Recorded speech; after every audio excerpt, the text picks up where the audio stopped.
தீபாவளி பண்டிகையையொட்டி தமிழ்நாடு முழுவதும் ஆட்டுச்சந்தை களை கட்டின. குந்தாரப்பள்ளி, திருமங்கலம், செஞ்சி, வேப்பூர் ஆட்டுச் சந்தைகளில் பல கோடி ரூபாய்க்கு வர்த்தகம் நடைபெற்றது.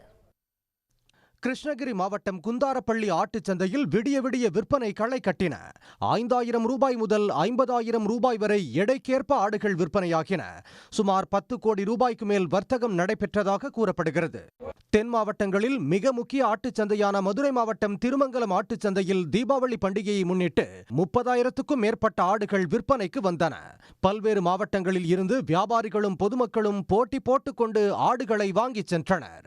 7 கோடி ரூபாய்க்கு மேல் ஆடுகள் விற்பனையாகின. வெள்ளாட்டங்கடாய எலும்புகறி 900 ரூபா கரையா விற்கும். செம்பரிய 800 ரூபா கரையா, 850 ரூபா கரையா.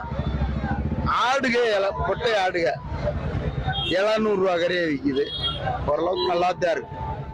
கடலூர் மாவட்டம் வேப்பூர் ஆட்டுச் சந்தையில் தீபாவளி பண்டிகையை முன்னிட்டு 5 கோடி ரூபாய்க்கு ஆடுகள் விற்பனையானதாக வியாபாரிகள் மகிழ்ச்சி தெரிவித்தனர். வேப்பூர் சந்தையில இன்னைக்கு நல்லா ஆடு விற்பனை விட்டது. ஒரு ஆடு 10,000 ரூபாய்க்கு மேல வந்தது. இன்னைக்கு எப்படி வேப்பூர் சந்தையில சொல்ல போகனா ஒரு 5 கோடிக்கு ஆடு விற்பனை ஆனிச்சு. புதுக்கோட்டை சந்தைப்பேட்டை வெள்ளிக்கிழமை சந்தையில் மழையால் விற்பனை சற்று மந்தமானது. சிவகங்கை, ராமநாடு, இங்கிட்ட புதுக்கோட்டை சுற்று வட்டாரத்துலேருந்து வந்திருக்கு ஆடுக.